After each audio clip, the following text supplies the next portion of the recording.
ആ സിഗ്നൽ വളരെ സ്ട്രോങ് ആയിരുന്നു. അതുകൊണ്ട് തന്നെ അത് ഏതെങ്കിലും ഒരു ക്ഷുദ്രജീവികളുടേതല്ല എന്ന് മനസ്സിലാക്കാൻ അവർക്ക് കഴിഞ്ഞിട്ടുണ്ട്. ഒന്നെങ്കിൽ മനുഷ്യൻ്റെയോ അതല്ലെങ്കിൽ ഏതെങ്കിലും പശുവിനെ പോലെയുള്ള ഏതെങ്കിലും ജീവികളുടേതാകാം എന്നാണ് അവർ കരുതുന്നത്. ഈ പരിശോധനയുടെ ഏറ്റവും വലിയ പ്രസക്തി എന്ന് പറയുന്നത് രണ്ടുപേരെ കുറിച്ചിട്ടുള്ള വിവരങ്ങൾ ലഭിക്കാനുള്ള ഇടമാണ്. അതായത് രണ്ടുപേരുടെ മിസ്സിംഗ് ഉറപ്പിച്ച ഇടമാണ് അത്. ഈ കെട്ടിടത്തിൽ താമസിച്ചിരുന്ന യൂനസിന്റെ പിതാവ് കുഞ്ഞു മൊയ്തീനും അതോടൊപ്പം തന്നെ അദ്ദേഹത്തിൻ്റെ സഹോദരൻ നാസറുമാണ്. അതുകൊണ്ട് വലിയ പ്രതീക്ഷയിലാണ് ഇപ്പോഴും തങ്ങൾ കാത്തിരിക്കുന്നതെന്നും പരിശോധന നിർത്തിവെക്കരുത്, അത് തുടരണം എന്നുമാണ് യൂനസിനും പറയാനുണ്ടായിരുന്നത്. മൂന്നാമത്തെ റഡാർ പരിശോധന ഇപ്പോൾ നടത്താൻ പോകുന്നു. മൂന്നാമത്തെ GPR പരിശോധന നടത്താൻ പോകുന്നു. ഈ പരിശോധനയിലും ജീവന്റെ തുടിപ്പ് ഉണ്ട് എന്ന് വ്യക്തമായി കഴിഞ്ഞാൽ, ആ സിഗ്നൽ ലഭിച്ചു കഴിഞ്ഞാൽ അത് കുറെ കൂടി സൂക്ഷ്മമായി ലൊക്കേറ്റ് ചെയ്തുകൊണ്ടായിരിക്കും അവിടെ പരിശോധന നടത്തുക. അതിനുവേണ്ട യന്ത്ര സാമഗ്രികൾ, അതിനുവേണ്ട മറ്റ് സംവിധാനങ്ങളൊക്കെ ഒരുക്കിയായിരിക്കും സൈന്യം തിരച്ചിലിനിറങ്ങുക. അതുകൊണ്ട് തന്നെ ഇപ്പോൾ നടക്കുന്നത് റഡാർ ഉപയോഗിച്ചിട്ടുള്ള GPR ഉപയോഗിച്ചിട്ടുള്ള ഗ്രൗണ്ട് പെനിട്രേറ്റിംഗ് റഡാർ ഉപയോഗിച്ചുള്ള പരിശോധനയാണ്. അതിൽ ലഭിക്കുന്ന സിഗ്നലിനെ ആശ്രയിച്ചായിരിക്കും തുടർ പരിശോധനകൾ എങ്ങനെയാണ് പോകുന്നത്, അതിൻ്റെ ഗതി എന്താണ് എന്ന് നിശ്ചയിക്കുക. അതുകൊണ്ട് വളരെ സൂക്ഷ്മതയോടുകൂടിയായിരിക്കും ഇതിലെ സിഗ്നലുകളെ പ്രോസസ്സ് ചെയ്യുക. ഇപ്പോൾ ശബ്ദമുണ്ടാക്കാതെ ആളുകൾ മാറി നിൽക്കണം എന്ന നിർദ്ദേശമാണ് ഈ സൈനികർ നൽകുന്നത്. അതുകൊണ്ട് തന്നെ അവിടെ തടിച്ചുകൂടിയ ആളുകളെ, ഇതെന്താണ് എന്ന് അറിയാൻ വേണ്ടി എത്തിയവരെ, രക്ഷാപ്രവർത്തകരുടെ സംഘത്തെയൊക്കെ തൽക്കാലം ആ പ്രദേശത്ത് നിന്ന് ഒരല്പം അകറ്റി നിർത്തിയിട്ടുണ്ട്. വടം കെട്ടി തിരിച്ച് അവരെ ഒരല്പം മാറ്റി നിർത്തിയിട്ടുണ്ട്. ഈ സ്വകാര്യ ഏജൻസിയിലെ ഉദ്യോഗസ്ഥരും സൈന്യത്തിലെ ഉന്നത ഉദ്യോഗസ്ഥരും മാത്രമാണ് ഇപ്പോൾ അവിടെ നിന്ന് ഈ റഡാർ പരിശോധനയിൽ എന്താണ് തെളിയുന്നത് എന്ന ആകാംക്ഷയോടുകൂടി നോക്കി നിൽക്കുന്നത്. അതിൽ ജീവന്റെ തുടിപ്പ് കണ്ടെത്തുന്ന എന്തെങ്കിലും സൂചനകൾ, അല്ലെങ്കിൽ 2 വട്ടം ഇതിനു മുൻപ് കിട്ടിയ അതേ സിഗ്നൽ വീണ്ടും കിട്ടിയാൽ ആ പ്രദേശം ലൊക്കേറ്റ് ചെയ്തുകൊണ്ട് വളരെ വേഗത്തിൽ പരിശോധന നടത്താനുള്ള തീരുമാനങ്ങളിലേക്ക് കടക്കും. അങ്ങനെയാണെങ്കിൽ നേരത്തെ S. വിജയകുമാർ റിപ്പോർട്ട് ചെയ്തതുപോലെ തന്നെ ഏതാണ്ട് 2 കിലോമീറ്റർ അവിടെ ദൂരെയാണ് ചൂരൽമലയുള്ളത്. അവിടെ നിന്ന് വളരെ വേഗം തന്നെ ഈ മണ്ണുമാന്തി യന്ത്രങ്ങളും മറ്റ് ആംബുലൻസ് ഉൾപ്പെടെയുള്ള സംവിധാനങ്ങളും അവിടെ ഒരുക്കും എന്നാണ് മനസ്സിലാക്കാൻ കഴിയുന്നത്. അപ്പോൾ മൂന്നാമത്തെ സിഗ്നൽ ലഭിക്കുമോ എന്നുള്ളതാണ് ഇപ്പോഴത്തെ ഈ പരിശോധനയിൽ നിന്ന് നമുക്ക് അറിയാനുള്ളത്. അതുകൊണ്ട് ഇപ്പോൾ നടക്കുന്ന GPRന്റെ മൂന്നാമത്തെ പരിശോധനയിൽ കൂടി സിഗ്നൽ തെളിഞ്ഞു കഴിഞ്ഞാൽ വളരെ വേഗം തന്നെ രക്ഷാദൗത്യം എന്ന് നമുക്ക് പറയാം, വളരെ വേഗം തന്നെ അതിൻ്റെ പരിശോധനകളിലേക്ക് കടക്കും. യൂനസിനെ സംബന്ധിച്ച് യൂനസിൻ്റെ വീടിൻ്റെ അടുക്കള ഭാഗത്താണ് ഈ സിഗ്നൽ ലഭിച്ചിരിക്കുന്നത്. അദ്ദേഹത്തിൻ്റെ പിതാവിനെയും സഹോദരനെയും കുറിച്ച് ഇതുവരെ വിവരങ്ങൾ കിട്ടിയിട്ടില്ല. അദ്ദേഹത്തിൻ്റെ കുടുംബത്തിന് വലിയ നഷ്ടങ്ങൾ ഉണ്ടാക്കിയിട്ടുള്ളൊരു ദുരന്തമായിരുന്നു ഇത്. ഒരു കുട്ടിയുടെയും സഹോദരൻ്റെയും ഒക്കെ മൃതദേഹം കണ്ടെടുത്ത ശേഷം വളരെ വേദനയോടുകൂടിയാണ് അദ്ദേഹം അച്ഛൻ്റെയും മറ്റൊരു സഹോദരൻ്റെയും വിവരത്തിന് വേണ്ടി കാത്തിരിക്കുന്നത്. അതുകൊണ്ട് തന്നെ എന്തെങ്കിലും ശുഭപ്രതീക്ഷ നൽകുന്ന, ജീവന്റെ സാന്നിധ്യമുണ്ട് എന്ന സൂചന നൽകുന്ന എന്തെങ്കിലും ഒരു സിഗ്നൽ ലഭിച്ചു കഴിഞ്ഞാൽ അത് അവിടെ പരിശോധനകൾ വളരെ വേഗം തന്നെ നടത്തും. യൂനസ് അധികം വൈകാതെ തന്നെ തൻ്റെ ഇരുന്ന സ്ഥലത്തേക്ക് എത്തിച്ചേരും എന്ന് അറിയിച്ചിട്ടുണ്ട്. അദ്ദേഹത്തിന് പറ്റുന്ന വിവരങ്ങൾ കൈമാറാം. ഇന്നലെ അദ്ദേഹത്തിന് കാലിന് പരിക്കേറ്റത് കൊണ്ട് അദ്ദേഹം അവിടെ നിന്ന് മാറിയിരുന്നു, മേപ്പാടിയിലാണ് ഉണ്ടായിരുന്നത്. ഇപ്പോൾ അദ്ദേഹം വീണ്ടും ഈ പ്രദേശത്തേക്ക് എത്താം എന്നാണ് നേരത്തെ 24-മായി സംസാരിച്ചപ്പോൾ അദ്ദേഹം പറഞ്ഞത്.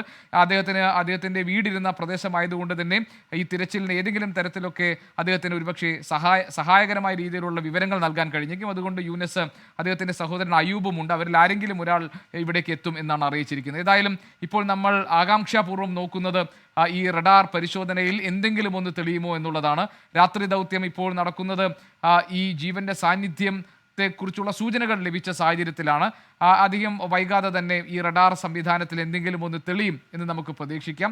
വളരെ സൂക്ഷ്മതയോടുകൂടിയാണ് ഈ റഡാറിൽ പതിയുന്ന സിഗ്നലുകളെ അവർ പരിശോധിക്കുന്നത്.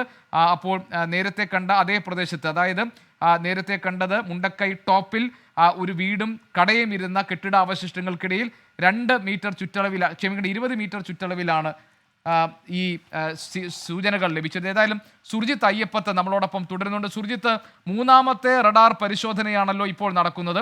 എന്താണ് അതിൻ്റെ ഫലം, എന്തെങ്കിലും അറിയാറായിട്ടുണ്ടോ? വളരെ സൂക്ഷ്മതയോടുകൂടിയാണ് അവർ അതിൻ്റെ മോണിറ്ററിൽ നോക്കി കാര്യങ്ങൾ പരിശോധിച്ചു കൊണ്ടിരിക്കുന്നത്. വിവരങ്ങൾ തരൂ. ഇപ്പോൾ നടക്കുന്നത് മൂന്നാമത്തെ പരിശോധനയാണ്. മൂന്നാം തവണയും ഈ റഡാർ സംവിധാനം ഉപയോഗിച്ചുകൊണ്ടുള്ള GPR ഗ്രൗണ്ട് പെനിട്രേറ്റിംഗ് റഡാർ എന്നുള്ള സംവിധാനം സാങ്കേതിക വിദ്യ അത് ഉപയോഗിച്ചുള്ള പരിശോധനയാണ് നടക്കുന്നത്. നേരത്തെ 2 തവണ വളരെ സ്ട്രോങ് ആയിട്ടുള്ള സിഗ്നലാണ് ലഭിച്ചത് എന്നാണ് പറയുന്നത്. ഒരു ബ്രീത്തിങ് സിഗ്നൽ എന്നുള്ളതാണ് ഇതുമായി ബന്ധപ്പെട്ട ഉദ്യോഗസ്ഥൻ പറയുന്നത്. സ്വാഭാവികമായും അത് അങ്ങനെയെങ്കിൽ അത് എന്തെന്ന് കണ്ടെത്തേണ്ടതുണ്ട് എന്നുള്ളത് മുഖ്യമന്ത്രിയുടെ അടക്കം ഇടപെടലിന്റെ ഭാഗമായാണ് ഇന്ന് രാത്രിയും പരിശോധന തുടരാനുള്ള തീരുമാനത്തിലേക്ക് എത്തിയിരിക്കുന്നത്. ഇതിന്റെ അടിസ്ഥാനത്തിലാണ് ഇപ്പോൾ ഒരു തവണ കൂടി ആ പരിശോധന നടന്നുകൊണ്ടിരിക്കുന്നത്. 0.7 എന്നുള്ള ഒരു മാർക്കിങ്ങിലാണ് ആ ഒരു കണ്ടെത്തിയിരിക്കുന്നത്. അങ്ങനെ ഒരു 0.7 എന്നുള്ളത് വളരെ സ്ട്രോങ് സിഗ്നൽ ആണ് എന്നുള്ളതാണ് ഇതുമായി ബന്ധപ്പെട്ട സാങ്കേതിക വിദഗ്ധൻ കൂടിയായിട്ടുള്ള ഈ സ്വകാര്യ ഏജൻസിയുടെ ഉദ്യോഗസ്ഥനായിട്ടുള്ള നിരഞ്ജൻ എന്ന അദ്ദേഹം പറയുന്നത്. അതിന്റെ അടിസ്ഥാനത്തിൽ ടോപ്പ് ലെവലിൽ നിന്ന് വരെ നിർദ്ദേശം വന്നു. അതിന്റെ ഭാഗമായാണ് തിരിച്ചുപോയവരെല്ലാം തന്നെ ഇവിടേക്ക് മടങ്ങി വന്നിരിക്കുന്നത്. ആ മടങ്ങി വന്ന ആളുകൾ ഇപ്പോൾ വീണ്ടും ഈ സിഗ്നൽ പരിശോധന നടത്തുകയാണ്. ഇതുമായി ബന്ധപ്പെട്ട ആളുകളെ എല്ലാം തന്നെ പൂർണ്ണമായും ഈ മേഖലയിൽ നിന്ന് മാറ്റിയിട്ടുണ്ട്. ഈ മേഖലയിൽ നിന്ന് മാറ്റിയ ശേഷമാണ് ഇങ്ങനെ ഇവിടെ വീണ്ടും ഈ സിഗ്നൽ പരിശോധന നടത്തുന്നത്. യൂനസിന്റെ വീടിന്റെ പിറകിലായി അദ്ദേഹത്തിന്റെ പിതാവും സഹോദരനും കണ്ടുകിട്ടാനുണ്ട് എന്നുള്ളതാണ് പറയുന്നത്. ഇതിൽ ആരെങ്കിലും ആണോ എന്നുൾപ്പെടെയുള്ള കാര്യങ്ങളാണ് അറിയുന്നത്.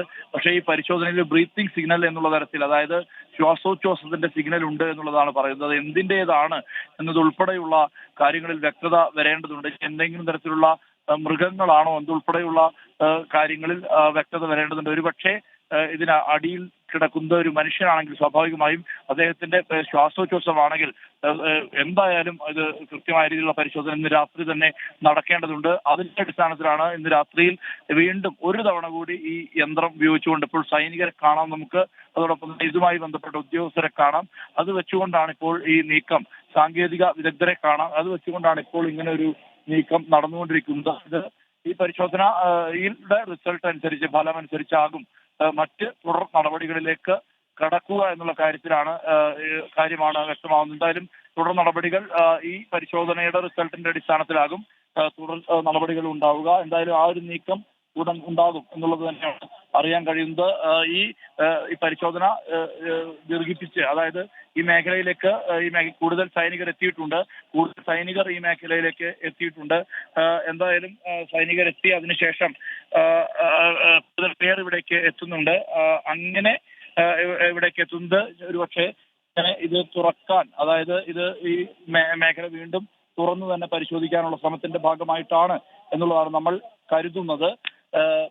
കൂടുതൽ ഉദ്യോഗസ്ഥർ ഇവിടേക്ക് വരുന്നു, രക്ഷാപ്രവർത്തകർ ഇവിടേക്ക് വരുന്നു. സ്വാഭാവികമായി അങ്ങനെ ഒരു ജീവന്റെ സാന്നിധ്യം ഉണ്ടെങ്കിൽ അതിനെ കണ്ടെത്തുക എന്നുള്ള തരത്തിലുള്ള സ്ഥിരീകരണം തന്നെയാണ് സന്നദ്ധ പ്രവർത്തകരെ നമുക്ക് കാണാൻ കഴിയും.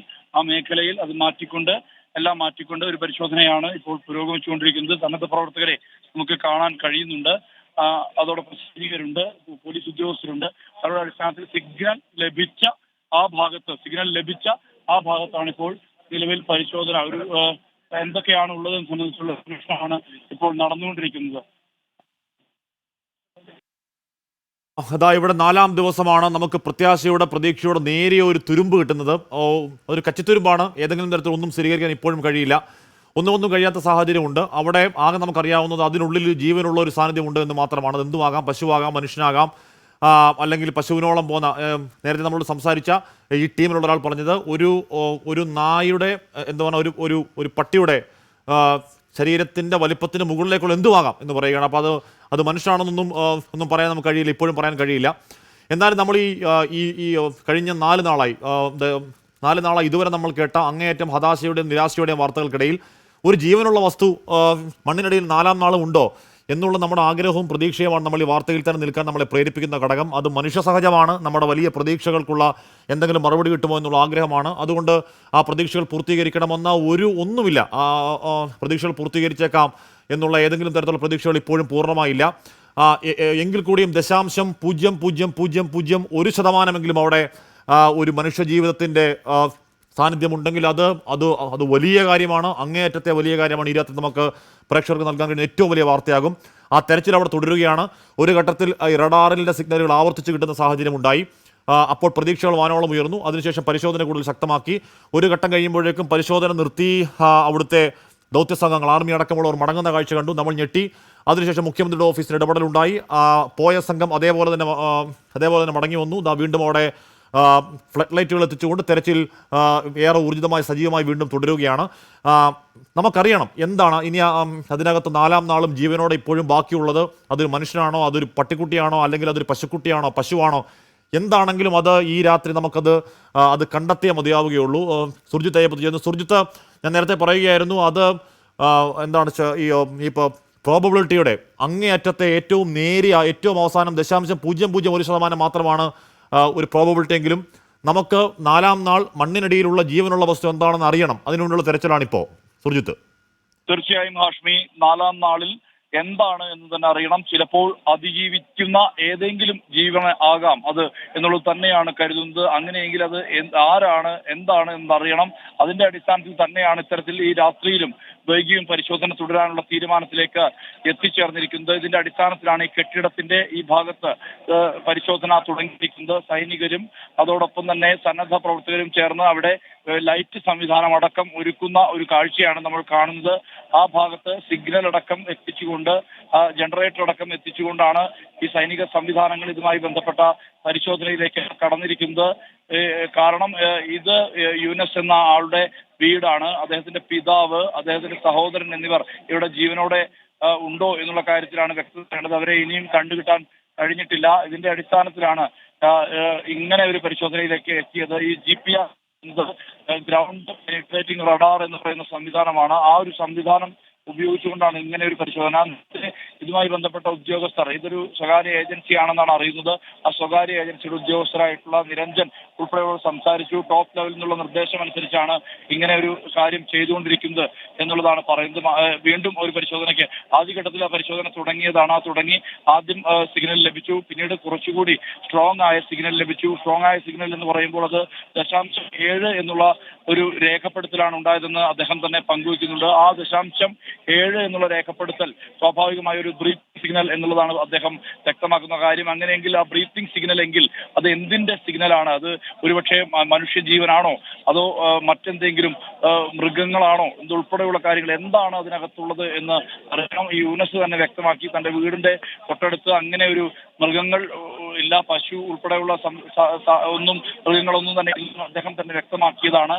സ്വാഭാവികമായി അപ്പോൾ എങ്കിൽ എങ്ങനെ ഈ 0.7 എന്നുള്ള ആ ഒരു സിഗ്നൽ റേഷ്യോ വരുന്ന ഒരു സിഗ്നൽ എന്നത് പറയുന്നു. സിഗ്നൽ ലഭിച്ച സ്ഥലത്ത് വളരെ ഊർജിതമായ സത്വരമായ പരിശോധന പുരോഗമിക്കുകയാണ്. ഇടയ്ക്കൊരു ഘട്ടത്തിൽ എന്തിനാണ് ആ തെരച്ചിൽ നിർത്താനുള്ള ആലോചന എന്ന ചോദ്യം നമുക്കുണ്ട്. ഇത് കഴിഞ്ഞ് നമുക്ക് ചോദിക്കാം, ഉറപ്പായും അത് ചോദിക്കണം. കാര്യം അവിടെ ആ പ്രദേശത്ത് ആക്റ്റീവായ വളരെ സ്ട്രോങ് ആയ ജീവസാന്നിധ്യത്തിൻ്റെ കൃത്യമായ വിവരങ്ങൾ ഈ GPR കമ്പനി അറിയിച്ചിട്ടും അത് നിർത്തിപ്പോയേക്കാം എന്നുള്ള ആലോചന എന്തുകൊണ്ടാണ്? അത് നല്ല ആലോചനയല്ല. പക്ഷേ അവിടെ മുഖ്യമന്ത്രിയുടെ ഓഫീസിൽ ഇടപെടലുണ്ടായി, അവർ തിരിച്ചു വരികയും അന്വേഷണം തുടരുകയും ചെയ്യണം. നല്ല കാര്യം. എന്തായാലും ഈ രാത്രി നമുക്കറിയണം എന്താണ് 4-ാം നാളും ഈ ഇത്രത്തോളം ദുഷ്കരമായ സാഹചര്യത്തിൽ ഒരു നാട് മുഴുവൻ ഇല്ലാതായി പോയ ഉരുൾപൊട്ടലിൽ 4-ാം നാളും മണ്ണിനടിയിൽ കഴിയുന്ന ആ ജീവൻ എന്താണ്? അതെന്താ ചെറിയ ജീവനുമായിക്കോട്ടെ, ഇന്ന് രാത്രി നമുക്കത് മനുഷ്യ സാന്നിധ്യം അല്ലെങ്കിൽ അതല്ല എന്ന് ഉറപ്പിച്ച് മാത്രമേ നമുക്ക് ആ തെരച്ചിൽ അവിടെ നിർത്താൻ കഴിയുകയുള്ളൂ. രാത്രി വൈകിയും ആ തെരച്ചിൽ തുടരുമെന്ന് തന്നെയാണ് അറിയാൻ കഴിയുന്നത്. വിജയകുമാർ കൂടി ചേരുന്നുണ്ട്. വിജയകുമാർ, നമ്മൾ നേരത്തെ നമ്മളോട് സംസാരിച്ച ഈ GPR ടീം അംഗത്തോട് നമ്മൾ ആവർത്തിച്ചെടുത്തെടുത്ത് ചോദിക്കുന്നുണ്ടായിരുന്നു, അതൊരു സാന്നിധ്യമാണോ ചോദിക്കുമ്പോൾ അവർ കൃത്യമായി പറയുന്നു അത് ഉറച്ച സാന്നിധ്യമാണ്, അത് നല്ല രീതിയിലുള്ള ഒരു ബ്ലൂ ലൈൻ വേരിയേഷൻ ആണ്. അങ്ങനെ ബ്ലൂ ലൈൻ വേരിയേഷൻ ഉണ്ടാകുന്നത് കൃത്യമായി ബ്രീത്തിങ് ഉള്ളത് കൊണ്ടാണ്. 1 അല്ല 2 അല്ല 3 ആവർത്തി നോക്കുമ്പോഴും ആ പരിശോധനയിൽ ഈ പറയുന്ന 0.75 എന്ന് പറയുന്ന മാർക്കിൽ ഒരേ ലൊക്കേഷനിൽ കിട്ടുന്നുണ്ടെന്ന് പറയുന്നുണ്ട്. അപ്പോൾ ഈ പരിശോധനയ്ക്ക് 100% സാധൂകരണമുണ്ട്. വിജയകുമാർ. ഹാഷ്മി, ഇപ്പോൾ ഒരു പ്രധാന വിവരം എനിക്ക് പങ്കുവയ്ക്കാനുള്ള ചൂരൽമലയിൽ നിന്ന് ഇപ്പോൾ പുതിയ സംഘങ്ങൾ അവിടേക്ക് പോവുകയാണ്. ഫയർഫോഴ്സിന്റെ ഒരു യൂണിറ്റ് അവിടേക്ക് അവരുടെ വാഹനം പോയിട്ടുണ്ട്. NDRFന്റെ ഒരു ടീം പോകാൻ സജ്ജമായി ഇവിടെ നിൽക്കുന്നുണ്ട്. ആംബുലൻസ് അടക്കമുള്ള സംവിധാനങ്ങൾ ഉടൻ അവിടേക്ക് നീങ്ങും എന്നാണ് എനിക്ക് മനസ്സിലാക്കാൻ കഴിയുന്നത്. അപ്പോൾ രാത്രിയിൽ തെരച്ചിലിന് വേണ്ട ക്രമീകരണങ്ങൾ അത് യുദ്ധകാല അടിസ്ഥാനത്തിൽ അവിടേക്ക് നീങ്ങുന്നു. ഫയർഫോഴ്സിന്റെ ഒരു യൂണിറ്റ് ഇതിനോടകം അവിടെ എത്തിക്കാണും. ഇവിടെ നിന്ന് പുറപ്പെട്ടിട്ട് കുറച്ച് സമയമായി. NDRFന്റെ ഒരു കുറച്ച് സേനാംഗങ്ങൾ ഉടൻ അവിടേക്ക് നീങ്ങും. അതുപോലെ തന്നെ ആംബുലൻസ് അടക്കം അവിടേക്ക് എത്തും എന്നാണ് അറിയുന്നത്. അപ്പോൾ ഈ യുദ്ധകാലാടിസ്ഥാനത്തിൽ തെരച്ചിൽ നടത്തുക എന്നത് തന്നെയാണ് തീരുമാനം. അതിന് വേണ്ടുന്ന ക്രമീകരണങ്ങളിലേക്ക് കാര്യങ്ങൾ എത്തുന്നുണ്ട്. അപ്പോൾ 3 തവണയും ഒരേ പോയിന്റിൽ ഒരു സിഗ്നൽ അതിന്റെ അതേ സ്ട്രെങ്തിൽ ആവർത്തിക്കുന്നുവെങ്കിൽ അതിൽ ഊർജിതമായ അന്വേഷണം, പരിശോധന, തെരച്ചിൽ വേണമെന്ന് തന്നെയാണ് അതിനർത്ഥം. അപ്പോൾ ആ നീക്കത്തിലേക്ക് കാര്യങ്ങൾ കടക്കുകയാണ്. അപ്പോൾ അത് ഇനിയിപ്പോൾ ആ പരിശോധനയ്ക്ക് കാലതാമസം വന്നുകൂടാ. ഇത് 4 ദിവസം എന്ന് വെച്ചാൽ വേണമെങ്കിൽ 5 ദിവസം എന്ന് പറയാം, അത്രയും ദിവസമാകുന്നു. അപ്പോൾ ആ ഘട്ടത്തിലും ജീവന്റെ ഒരു ചെറു സാന്നിധ്യമെങ്കിലും മണ്ണിനടിയിൽ ഉണ്ടെങ്കിൽ അത് കണ്ടെത്തുക തന്നെ വേണം, അത് ഉറപ്പിക്കുക തന്നെ വേണം. അപ്പോൾ അതിനുള്ള നടപടിയിലേക്ക് പോവുകയാണ്. അക്കാര്യത്തിൽ ഇടയ്ക്കൊരു അമാന്തം ഉണ്ടായി. അതെന്തുകൊണ്ടാണ് അങ്ങനെ ഒരു അമാന്തം ഉണ്ടായതെന്ന് പരിശോധന നടത്തേണ്ടതാണ്. അത് പിന്നീടാവാം. പക്ഷെ ഇപ്പോൾ ആ തെരച്ചിലേക്ക് കടക്കുന്നുണ്ട്. അതിന് വേണ്ടുന്ന ക്രമീകരണങ്ങളിലേക്ക് കടക്കുകയാണ്. ഫയർഫോഴ്സ് പോയിട്ടുണ്ട്, NDRF പോകാൻ ഒരുങ്ങുന്നുണ്ട്, ആംബുലൻസ് അടക്കം സജ്ജമാകുന്നുണ്ട് എന്നാണ് ചൂരൽമലയിൽ നിന്നുള്ള റിപ്പോർട്ടുകൾ വ്യക്തമാക്കുന്നത്. എസ് വിജയകുമാർ വിവരങ്ങൾ നൽകിയാൽ ചൂരൽമലയിൽ ചില ഡെവലപ്മെന്റുകൾ സംഭവിക്കുന്നുണ്ട്. പക്ഷേ ഇവിടെ ഈ രാത്രി തെരച്ചിൽ കേന്ദ്രീകരിക്കുന്നത് മുണ്ടക്കയുടെ ഈ ഭാഗത്ത് തന്നെയാണ്. മേഖലയിലെ കൂടുതൽ സന്നാഹങ്ങൾ അങ്ങോട്ടേക്ക് എത്തിച്ചേരുകയാണ്. ഫ്ലഡ് ലൈറ്റുകൾ, വെളിച്ചങ്ങൾ എത്തിച്ചേരുകയാണ്. ഇത് മുകളിൽ കടയും താഴെ വീടുമായുള്ള ഒരു കെട്ടിടമാണ്. അതിൻ്റെ യൂനുസ് എന്ന് പറയുന്ന ആളുടെ കെട്ടിടമാണ്. അദ്ദേഹത്തിൻ്റെ പിതാവ് താഴെ വീട്ടിൽ താമസിച്ചിരുന്നു എന്നാണ് യൂനുസ് പറയുന്നത്. യൂനുസിൻ്റെ സഹോദരനെ ഇനി കാണാനില്ല. യൂനുസിൻ്റെ സഹോദരൻ്റെ ബാക്കി കുടുംബാംഗങ്ങളുടെ മൃതദേഹം എടുത്ത കാര്യമൊക്കെ യൂനുസ് നമുക്ക് ഒരുതരം മരവിപ്പോടുകൂടി നമ്മളോട് പറയുന്നുണ്ടായിരുന്നു. നമുക്ക് സങ്കല്പിക്കാൻ പോലും ആവില്ല അങ്ങനെ അത്തരത്തിൽ സംസാരിക്കുന്നത്. ആ മേഖലയിലെ ഇപ്പോഴത്തെ മനുഷ്യരുടെ മാനസികാവസ്ഥ അങ്ങനെയാണ്. എല്ലാവരും ഉറ്റവരോട് നഷ്ടപ്പെട്ട ഒരുപാട് മനുഷ്യർ നമ്മൾ കാണുന്നുണ്ട്. അത്തരം അനുഭവങ്ങൾ നമ്മൾ കാണുന്നുണ്ട്. യൂനുസ് പറയുകയായിരുന്നു. അപ്പോൾ ഒരാൾ ഈ വീട്ടിൽ ഉണ്ടായിരുന്നു എന്നത് ഉറപ്പിക്കുന്നു. അതിനുശേഷമാണ് അതിനോട് സിഗ്നൽ കിട്ടിയതിനെ ചേർത്ത് വായിക്കുമ്പോഴാണ് ആ പ്രതീക്ഷ എന്നുള്ള വാക്ക് അന്വർത്ഥമാകുന്നത്. പരിശോധിച്ച സംഘം പറഞ്ഞതായി ഇപ്പോൾ എല്ലാവരും അകത്തെ കയറുകയാണ്. അകത്തെ കയറിലൊക്കെ സേഫ് ആണോ എന്നറിയില്ല. അവിടെ എന്തോ ചില നീക്കങ്ങൾ അതിനകത്ത് നടക്കുന്നുണ്ട്. വളരെ ആദ്യം ഈ പരിശോധന നിർത്തി മടങ്ങിയ സംഘം അതിനുശേഷം മുഖ്യമന്ത്രിയുടെ ഓഫീസിന്റെ നിർദ്ദേശപ്രകാരം തിരികെ എത്തി വീണ്ടും പരിശോധന തുടരുകയായിരുന്നു. എക്സാക്ട് ലൊക്കേഷൻ കണ്ടുപിടിക്കാനാണ് തീവ്ര ശ്രമം. ആദ്യഘട്ടത്തിൽ ഒരു 1.5 മണിക്കൂർ ഈ വീടിൻ്റെ അത് പക്ഷേ അകത്തേക്ക് കയറിയിരുന്നില്ല. ഈ വീടിൻ്റെ പുറത്ത് മതിലിനോട് ചേർന്നുള്ള പ്രദേശങ്ങളിലാണ് പരിശോധന നടന്നത്. ഇതിപ്പോൾ ഷട്ടർ പൊക്കി അകത്തേക്ക് കയറാനുള്ള ശ്രമമാണ്. എത്രത്തോളം സേഫ് ആണെന്ന കാര്യം അത് അറിയില്ല.